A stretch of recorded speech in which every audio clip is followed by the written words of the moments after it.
बिस्मिल्लाहिर्रहमानिर्रहीम। अस्सलाम वालेकुम dear students, I am your science instructor Ubaidur Rahman Baig. आज हम ग्रेड 6 यूनिट 2 साइंस में प्रीवियस एसएलओ को कंटिन्यू करेंगे और बी लिफ्ट 2.1 में लेक्चर बी पढ़ेंगे।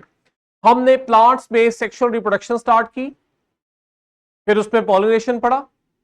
आज हम जब फर्टिलाइजेशन पढ़ेंगे तो उससे पहले मुझे उम्मीद है कि क्लास में आप सब बच्चे ब्रिजिंग एक्टिविटी को परफॉर्म कर चुके हैं।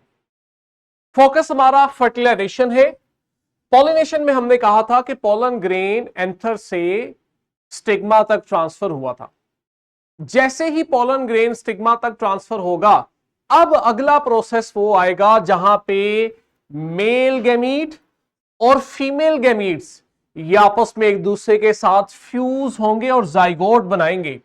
अब बहुत इंपॉर्टेंट बात यहां आपको बताई जा रही है, कहते हैं जाइगोट असल में नया जो प्लांट बनने जा रहा है उसका पहला सेल होता है। बच्चों ये बहुत इंपॉर्टेंट कंसेप्ट है, जरा देखो, हम इसको जिफ की मदद से अंडरस्टैंड करते हैं। ये देखें, आपके पास फ्लावर है। प्रीवियस लेक्चर में हम इसका मेल और फीमेल रिप्रोडक्टिव स्ट्रक्चर पढ़ चुके हैं।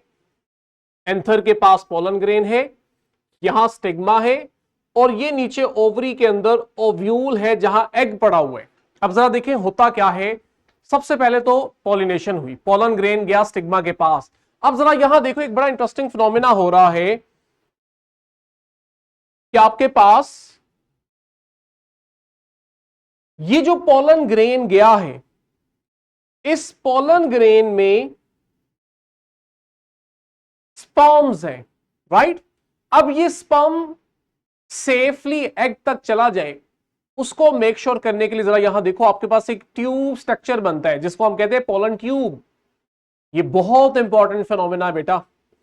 पोलन ट्यूब इस चीज को मेक श्योर करती है कि पोलन ग्रेन वाले स्पर्म्स कैरोआफियस से सेफली ओवरी के अंदर दिए हुए एग तक चले जाएं। अब ये देखो ऊपर, वो ऊपर आपके पास पिंक डॉट्स मूव कर रहे हैं, ये वो स्पर्म्स हैं जो पोलन ग्रेन में मूव करते करते ये देखो अब आ रहे हैं ओव्यूल में, और ओव्यूल के अंदर आके इन्हें रिलीज किया जाएगा। ये देखा क्यों? क्योंकि ओव्यूल के पास बेटा दो बड़े इंपॉर्टेंट स्ट्रक्चर हैं, एक है एग और दूसरा है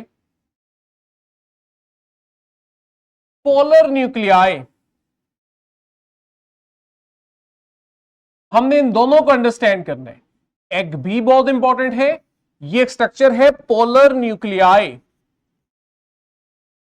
दो है ना तो प्लूरल है।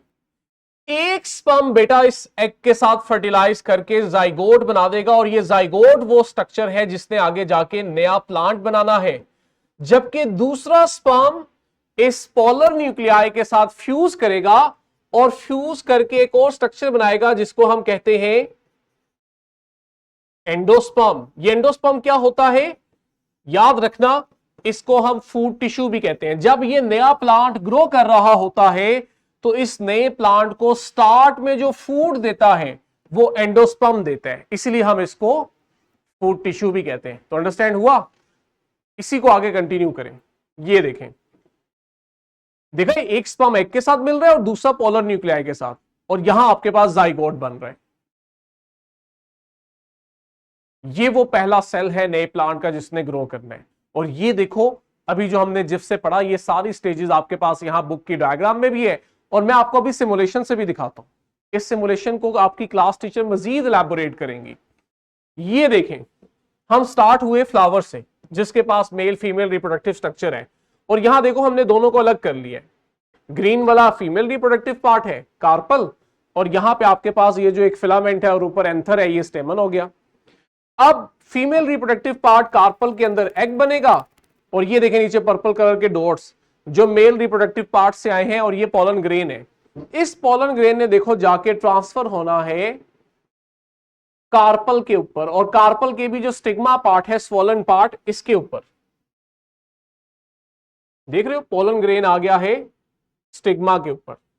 यहां से अब देखो आपके पास एक अंदर ये येलो लाइन नजर आ रही है आपको, ये वो पोलन ट्यूब है जो स्पर्म्स को सेफली ट्रांसफर करवा रही है।